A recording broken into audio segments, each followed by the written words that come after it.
We want more cars, we want more parking, and we should add more lanes to the highway. If any of these statements got you excited, I'm sorry. You've come to the wrong studio presentation, perhaps a couple decades too late. Because today, we're here to talk about the future, but not just any future. We're talking about a car-light future in a climate-friendly community. Hello, everyone, and welcome. My name is Fumika. I'm joined by my peers Audrey, Chris, and Willow, and our project is on enabling car-light living in transit-rich neighborhoods in partnership with the CIty of New Westminster. The study site we bring to you today is the community at the 22nd Street SkyTrain station, which is located on the Expo line between Edmonds and New Westminster stations. The city has a bold vision for a climate-friendly community here in the Connaught Heights neighborhood. Currently, almost half of the city's greenhouse gas emissions are from private vehicles. Additionally, this neighborhood is primarily composed of single-family homes, while the city's official community plan designates it for future higher density development.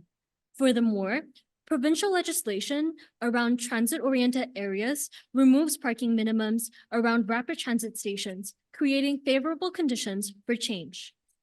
We conducted a study approach to explore the following 5 objectives. Firstly, transportation demand management, curb space management, building design for deliveries, developer sentiment on car-light developments, and equity and accessibility. So where did our recommendations come from?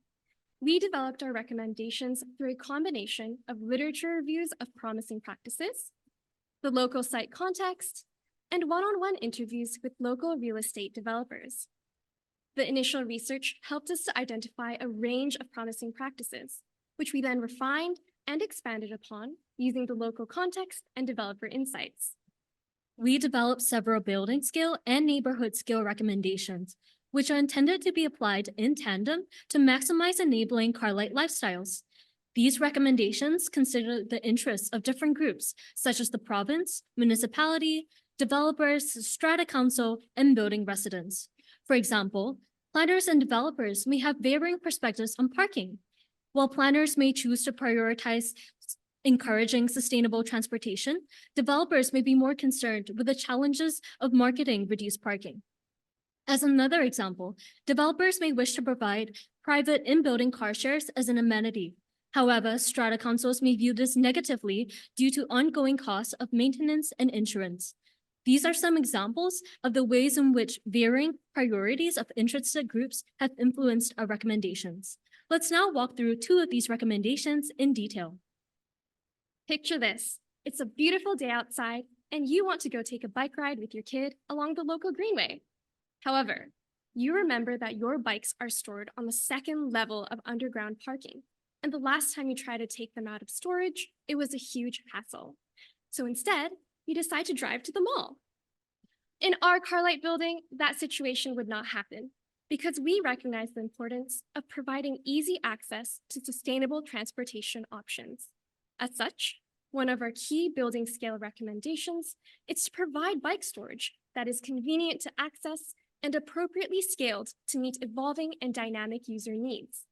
This may look like bike storage on the ground floor by the lobby that is secure, visible to others, and accommodates various shapes and sizes of bicycles and other micromobility devices. So who do we envision living here? Through our developer interviews, we uncovered key insights into how a rental mix of primarily smaller units is more viable for car-light buildings. Renters often have greater flexibility when it comes to parking needs, while smaller units such as studios and 1-bedroom units better cater to a less car-dependent demographic. In contrast, 2 to 3 bedroom units are more suitable for families with children who may require more trips by car. So while car-light developments may better attract individuals and renters in general, families can still be supported through the provision of programming such as on-street car sharing services operated by third-party providers such as Evo and Modo. The City of New Westminster has a bold vision for a climate-friendly community at the 22nd Street SkyTrain station area. Through this project, we have gained insights into how car-light living can be a reality, where greener travel patterns are supported and streetscapes are more vibrant and walkable. This is complementary to our vision of enabling car-light living for all by diversifying housing opportunities beyond the single-family neighborhood of today. Our recommendations ultimately take transit-oriented areas a step further to encourage more sustainable travel, starting from the building and its residents. The City of New Westminster is prepared to move forward in this direction, and the future has never looked more brighter for this community.